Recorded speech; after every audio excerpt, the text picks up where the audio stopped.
Nigeria is Hello, my sworn in. correct people. Welcome back to my channel. How on a day? Thank you so much for coming back to watch my video once again as I bring to you another Obonga update. So guys, recently you guys know that Lai Mohammed went to United States where he made this statement that Peter Obi will be arrested because of the statement that Mohammed made about democracy ending in Nigeria if Tinubu eventually sworn in. So my people, Lai Mohammed is back to Nigeria and he restated the statement that he made in the United States, saying that this is the reason why they accused Peter Obi of treason, because Peter Obi did not rebook what that is said. Because of that, Peter Obi will be arrested. There has been a lot of reaction since yesterday that how can he accuse another person because of what another person said? Like, who does that? Where on earth would that happen? How can I accuse Peter Obi of what that is said? Like, is that a baby or what? So there have been a lot of reactions, okay, even in our Rise team, which they analyzed this morning. So I'm going to bring it to you guys to hear all they have to say. So if today is your first time, guys, please don't forget to subscribe to my channel, like this video, share it so the other can get the opportunity to watch it as well. So let's sit back and listen to them and see what they have to say about the matter. Minister of Information and Culture, Lai Mohammed, on Wednesday used the opportunity to respond to reasons as to why the federal government has accused the presidential candidate of the Labour Party, Peter Obi, of treasonable offences. The minister stated that it is because Peter Obi did not rebuke the statement made by his running mate, Yusuf Datti Baba Ahmed, who during a live television interview said that if Nigeria's president-elect Bola Ahmed Tinubu were to be sworn in on May 29th, it will be the end of democracy in the country. Lai Mohammed went further to state that Peter Obi's failure to correct his running mate means that Datti Baba Ahmed re-echoed his thoughts. For anybody to say that if a duly elected president in Nigeria is sworn in, that will be the end of democracy. It's treason. For anybody to say if you swear in a duly elected president, you are swearing the military. It's treason. Dr. Bati, I'm coming over to you on both stories really quickly. Okay, a number of issues. Number one, the context is that the Minister of Information, National Orientation and Culture, Alhaji Lai Mohammed, had been in the United States where he interfaced with the international media. And then now back home, after the Federal Executive Council meeting yesterday, he was subjected to some kind of debriefing by the State House media, and he responded to a number of questions. One, he provided a justification for his trip to the United States. He said he needed to balance the narrative. In that regard, he was doing his job as Minister of Information of the Federal Republic to present the other side to the international community. And he told the international community that the recently concluded elections, in his view, were the fairest, the most peaceful, and the most peaceful, in his consideration in recent Nigerian history. Well, he's a spokesperson for government of the Buhari administration. So what do you expect him to say?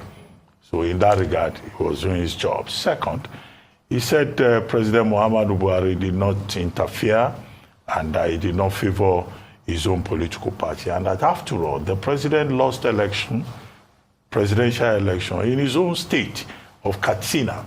And that kind of development is most unusual in Nigerian politics. Okay, he can say that. There are persons who may well disagree with him. In terms of the process, he told his audience that OBI'S worked very well, that the introduction of technology was something that worked excellently during the election, where there will be people who will say they disagree, because OBI'S may have worked in some selected places, in some selected elections, but it did not work generally. And the main issue is controversy over the introduction of technology, how it was operationalized, how results were collated and transmitted, and how the INEC results viewing portal worked. Then fourth, he then jumped to the Adamawa election and said that in the Adamawa election, the president of Nigeria, has no responsibility to deal with the resident electoral commissioner. Well, in that regard, I think there's also likely to be a controversy.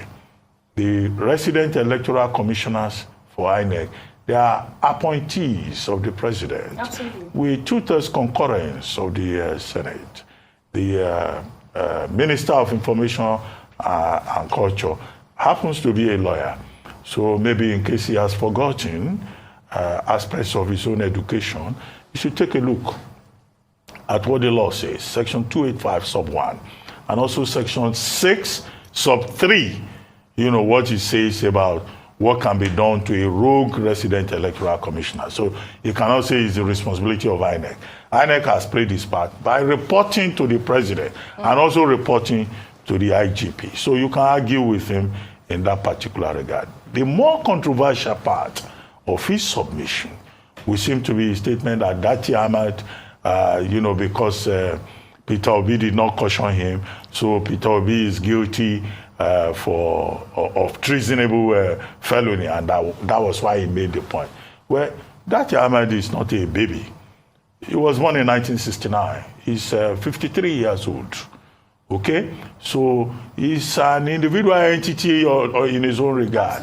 The ticket, the joint ticket between him and Peter Obi does not make him a boy to Peter Obi. If that is how they operate in Alhaji Lai Mohammed's party, well, that's not how other political parties, you know, function. So Dati Ahmed has rights as an individual within the Constitution to express his own opinion. Yes. So I think it will be also an issue to say because Dati Ahmed says something, then Peter Obi is guilty. Well, our Constitution, again, I keep quoting it because Alhaji Lai Mohammed is a lawyer. Section 36 gives the right to fair hearing. There's nowhere in the Constitution of Nigeria where a man can be punished for the infraction of another. well, thank you for clarifying that, because that's one of the issues. You know, Dati Ahmed, if he has said anything that Alhaji Lai Mohammed objects to, the man that should be held responsible is Dati Ahmed. Absolutely. And he's still alive. He's in a position to defend himself.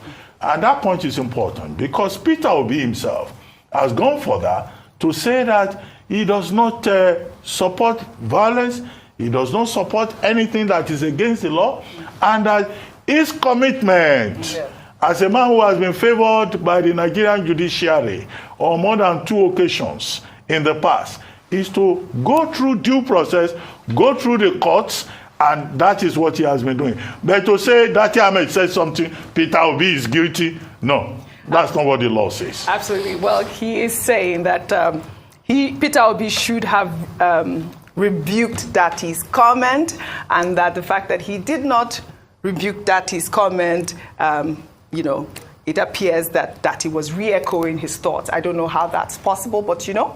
So guys, that is the end of this video, and I hope you truly enjoy watching. If today is your first time, please don't forget to subscribe to my channel, like this video, share it as well, okay? God bless you all for watching, and I'm going to see you guys in my next one. Bye for now. Bye.